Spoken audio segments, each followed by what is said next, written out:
에어로타임이 발표한 2021년 세계에서 가장 비싼 전투기 순위 탑10 KF-21의 미래 가격 순위는 해외 항공 전문지 에어로타임은 2021년 3월 27일 기사를 통해 세계에서 가장 비싼 전투기 탑10 2021년 판을 소개했습니다.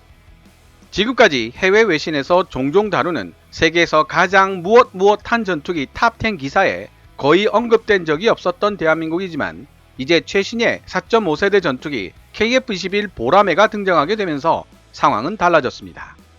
내년 5월로 예정된 첫 비행 테스트가 성공적으로 마무리된다면 본격적으로 KF-21의 성능에 대한 외신들의 분석 기사들과 세계 여러 나라의 전투기들의 역량을 가늠할 수 있는 랭킹 기사들을 볼 수 있게 될 것이라 개인적으로 예상하고 있는데요. KF-21이 앞으로 국제 무대에서 좋은 성적을 거둘 수 있는 토대가 바로 가성비에 있다는 생각 때문에 이번 에어로타임의 3월 27일 기사는 제게 특히 더 흥미롭게 다가왔습니다. 먼저 해외 기사 본문을 번역해 본 뒤 제 개인적인 의견을 말씀드려 보도록 하겠습니다. 기사 원문은 노란색 글자로 표시됩니다.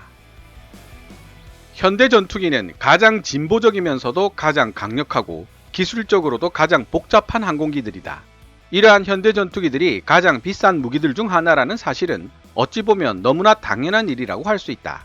만약 당신이 이들 중 하나를 구매해야만 할 입장에 선다면 당신은 어떤 선택을 할 것인가?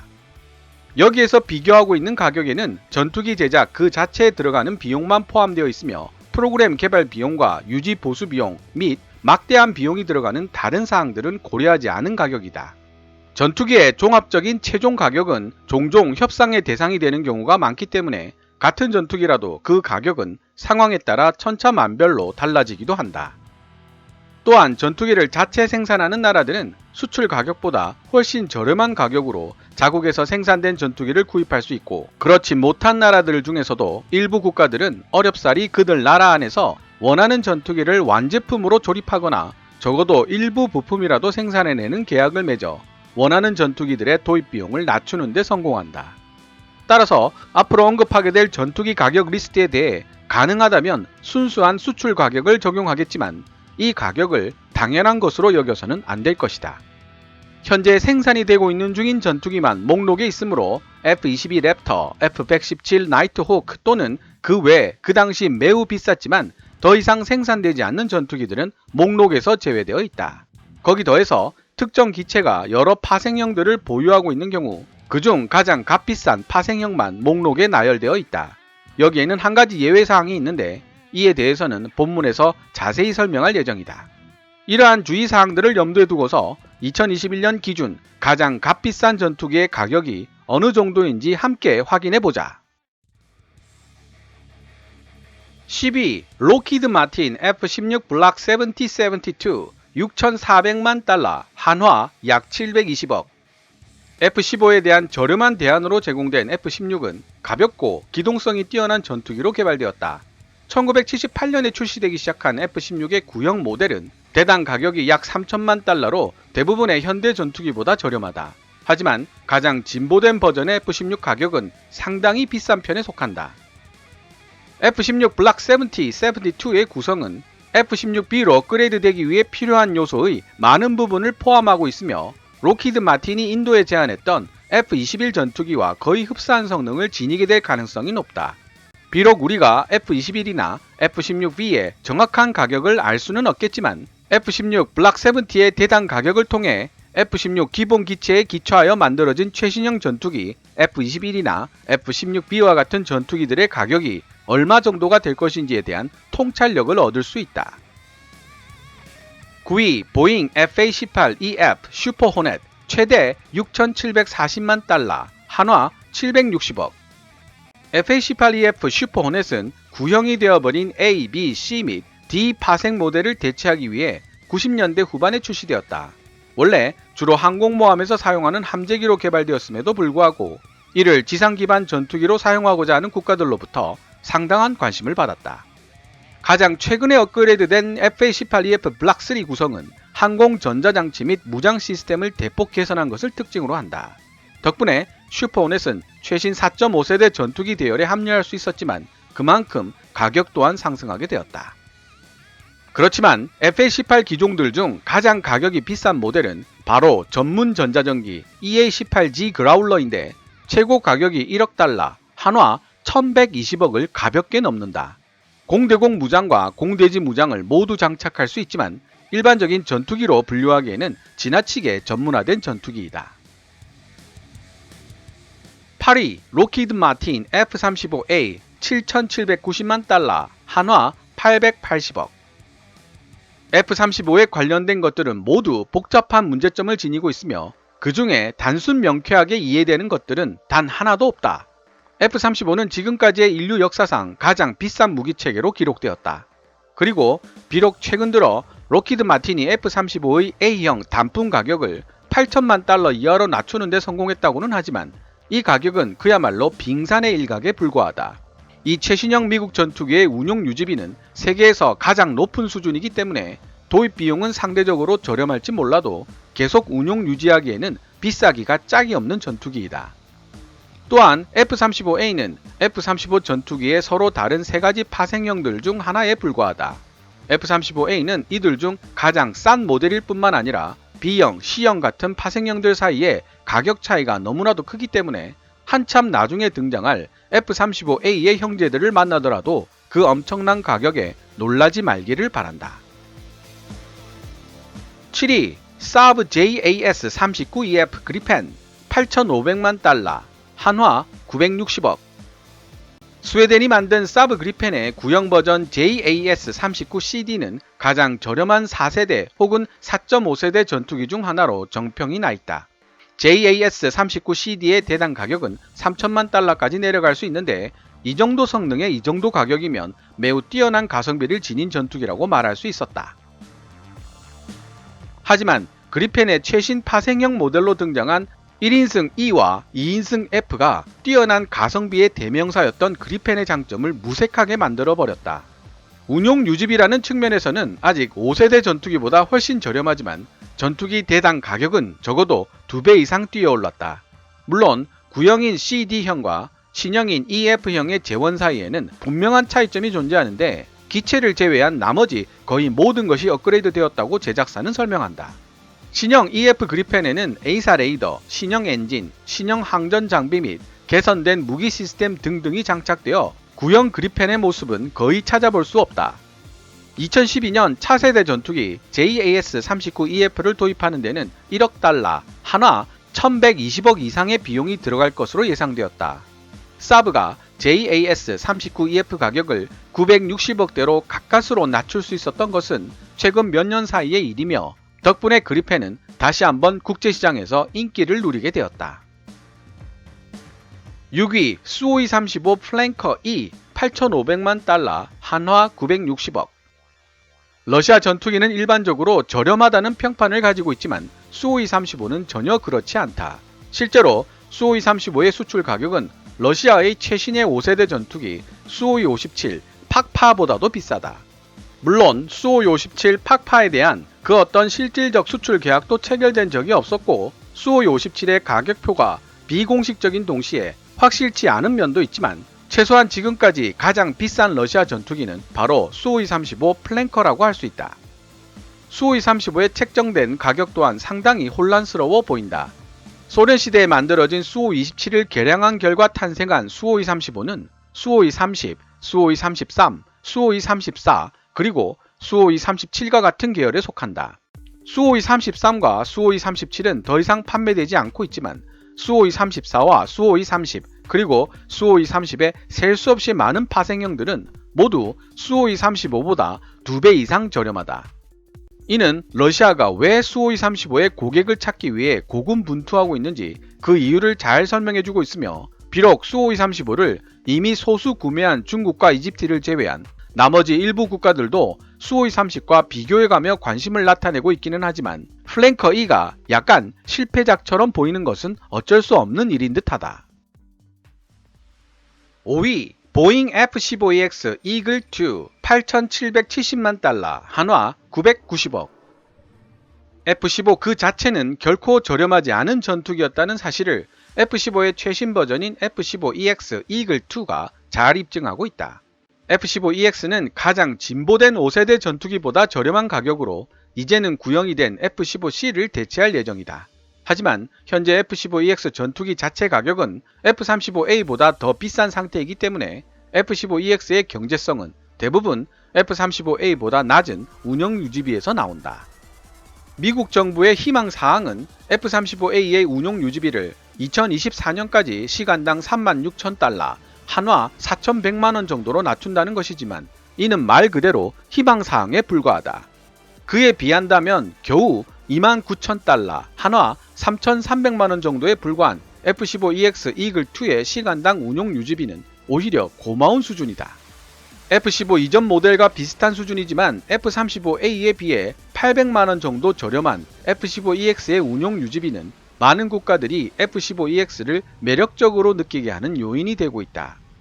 하지만 해외로 수출된 기존의 F-15를 F-15EX로 업그레이드 시키는 데 있어 제작사인 보잉이 상식적으로 이해하기 힘든 비용을 요구하고 있다는 일본 외신들을 비롯해 우리나라의 F-15K를 F-15EX로 업그레이드 하는데도 당초 예상했던 금액인 2조보다 훨씬 더 많은 비용을 요구하고 있다는 소식들이 들리고 있습니다.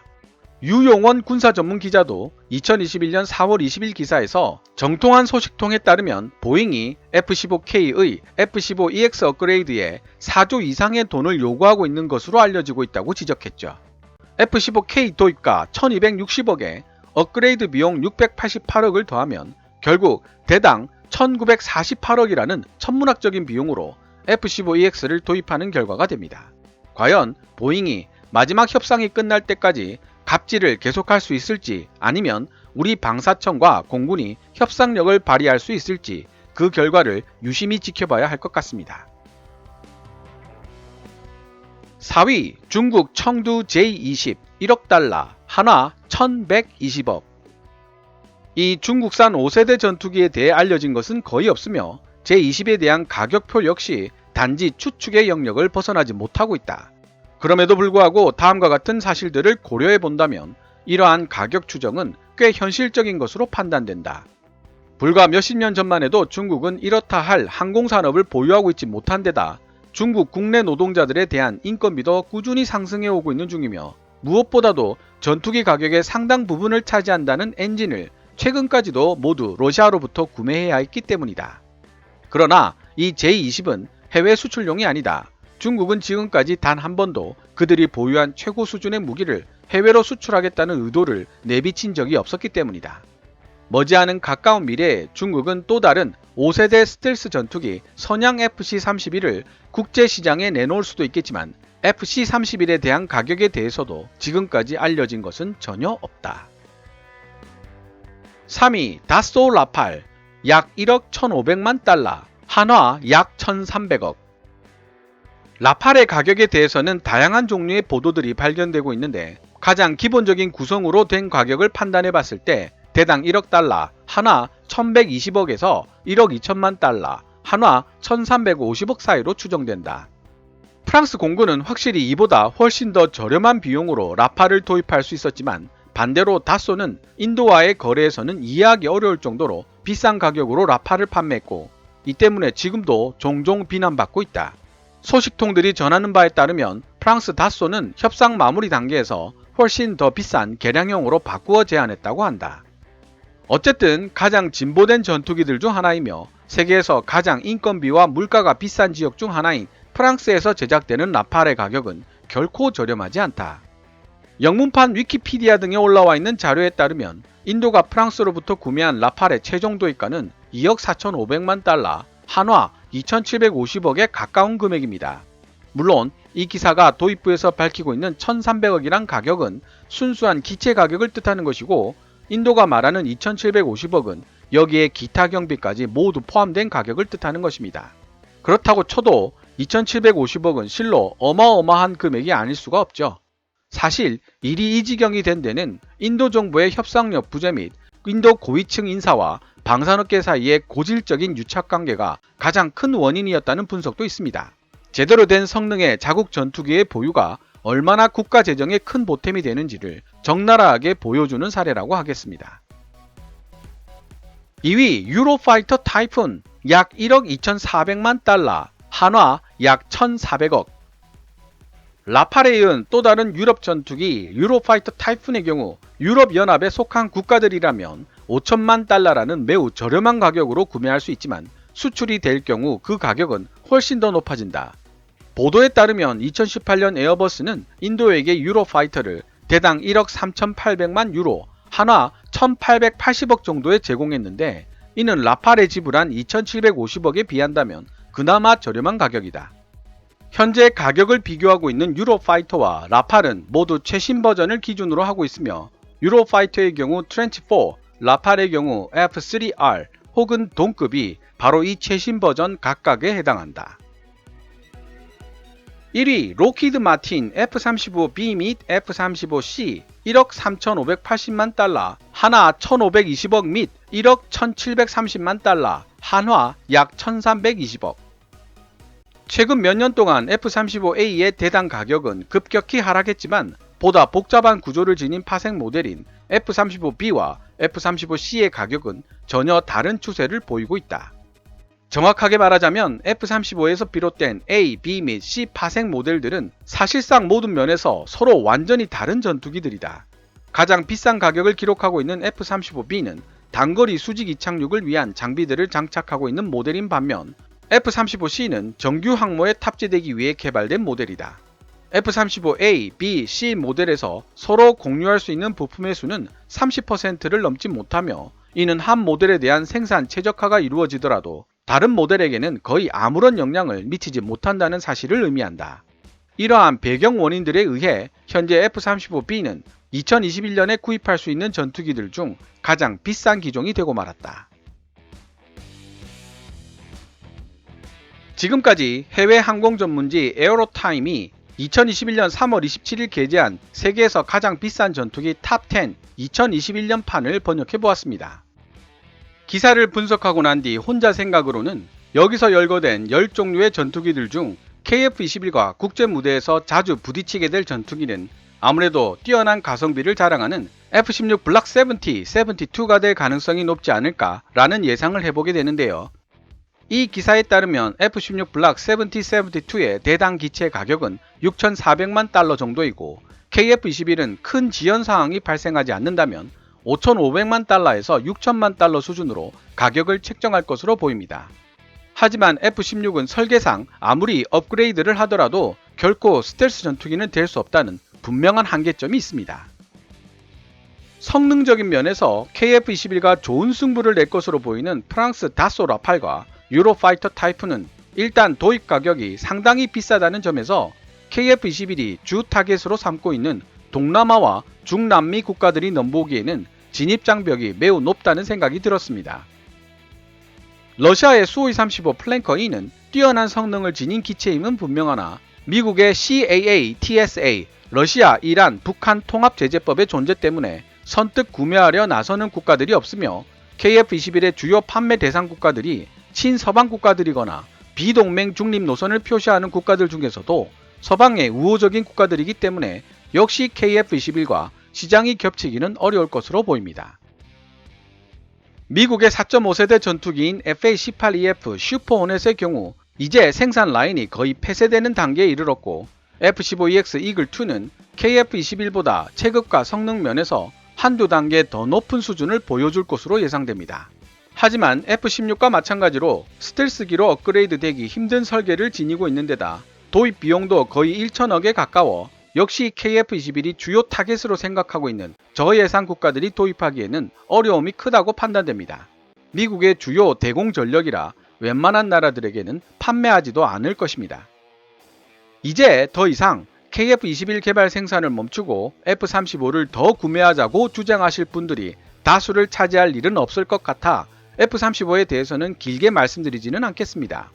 2024년까지 F-35A의 시간당 유지비를 4,100만원대로 낮추고 싶다는 미 국방부의 희망사항으로 판단해보자면 현재는 더 높은 시간당 유지비가 들어간다는 뜻인데요. 국내에서 엔진 포함 100% 자체 정비가 가능한 FA-50의 경우 시간당 유지비가 700만원대로 F-16보다 한 체급 낮은 전투기라는 사실을 감안하더라도 2,200만원에서 2,400만원 정도로 추정되는 F-16의 시간당 유지비보다 훨씬 저렴하게 나온다는 사실에 주목해야 할 필요가 있습니다. 이 기사에서 쌍발 엔진 F-15EX의 시간당 유지비가 3,300만원 수준이라고 했는데요. 방사청과 공군은 쌍발 엔진 전투기임에도 불구하고 KF-21의 시간당 유지비가 F-16에 준하는 수준이 될 것이라고 예상하는 데는 다 이유가 있습니다. 개인적으로는 100% 완전 국내 정비가 가능한 KF-21의 시간당 유지비는 2천만원 이하로 내려갈 가능성도 충분히 있다고 봅니다. 이 기사를 읽다 보면 전투기를 자국에서 생산할 수 있는 능력을 지닌 나라의 공군들은 해외 수출 가격보다 훨씬 저렴한 가격으로 자국 전투기를 도입할 수 있다는 내용이 여러 번 언급되고 있습니다. 해외에서 전투기를 수입하는 경우에도 자국 생산이 가능한 전투기를 가지고 있는 나라와 그렇지 않은 나라 사이에는 현격한 협상력의 차이가 발생하게 되죠. 전문가들에 의하면 전투기를 생산한 회사가 본격적인 수익을 낼 수 있는 분기점이 바로 500대 생산 시점부터라고 합니다. 그런데 한국항공우주산업 카이가 발표한 생산 목표는 300대에서 최대 500대입니다. 사실 300대 생산 목표도 달성하기 힘들 것이라고 보는 국내 국외의 시선들도 많이 존재하는데요. 제가 주목한 부분은 바로 수익 분기점인 500대 생산을 최대 목표로 잡았다는 점입니다. 방산기업인 한국항공우주산업 입장에서는 결국 수익이 목표가 아니라 또 다른 목표가 있다라고 선언하는 것이나 마찬가지인데요. KF-16부터 F-15K 그리고 F-35A에 이르기까지 30년이 넘는 시간 동안 전투기를 수입하면서 우리 군이 겪어왔던 여러가지 애로사항들과 재정적 어려움들은 하나하나 열거하기도 어려울 정도입니다. 조 단위의 돈이 들어가는 전투기 도입과 개량 사업을 우리 손으로 통제할 수 있다면 좀 더 우수한 성능의 무기를 좀 더 합리적인 가격으로 도입할 수 있다는 점을 누구보다 뼈저리게 느낀 결과 탄생한 것이 바로 FA-50이며 KF-21이라고 볼 수 있습니다. 사실 개인적으로는 KF-21이 해외에 단 한 대도 수출되지 못한다고 해도 KF-21의 탄생이 지니고 있는 의미는 조금도 퇴색되지 않는다고 생각하고 있습니다. 게다가 우리 기술진들은 KF-21이 멀지 않은 미래에 5세대 스텔스 전투기로 진화할 수 있도록 최대한의 배려까지 해놓았습니다. 미국의 한 주 크기도 안 되는 그것도 반으로 갈라진 조그만 나라에 인구는 겨우 5천만 그리고 불과 70년 전에 민족 간의 전쟁으로 모든 것이 잿더미가 되고 세계 최빈국 중의 하나였던 동양의 한 나라가 세계에서 8번째로 첨단 초음속 전투기를 개발한 나라로 발돋움했습니다. 미국의 저명한 작가이자 목사였던 노먼 빈센트 필은 이렇게 말했습니다. You are not what you think you are, but what you think you are. 당신은 당신이 생각하는 당신이 아니다. 당신의 생각 그 자체가 바로 당신이다. 팩트를 통한 비판적 사고도 분명 필요하지만 팩트를 분석한 다음 우리의 행동을 결정할 때 가장 중요한 것은 바로 긍정적 사고, positive thinking의 힘이라고 생각합니다. 대한민국 미래의 긍정적인 면을 보고 달려가자고 하는 제 생각을 국뽕이라고 부르시는 분들도 있습니다. 저는 대한민국의 국방에 대해 칭찬도 쓴소리도 함께하고 있지만 그 말들이 시청자 여러분들의 정치적 입장에 따라 국뽕이 되기도 하고 속 시원한 소리가 되기도 한다는 점을 잘 알고 있습니다. 하지만 저는 냉정한 비판도 결국에는 긍정적인 사고를 위해 필요한 요소라고 생각하는 사람이며 앞으로도 그런 마인드를 바꿀 생각은 조금도 없다는 점을 다시 한번 알려드리고 싶습니다. 오늘 KKMD에서 준비한 내용은 여기까지입니다. 좋아요와 구독 그리고 광고 시청은 제작자에게 큰 힘이 됩니다. KKMD 유료 커뮤니티 채널 멤버로 가입해주시면 조금 더 빠른 영상 시청이 가능하고 영상 제작 후원도 하실 수 있습니다. 지금까지 시청해 주셔서 감사합니다. Kevin's Military Channel KKMD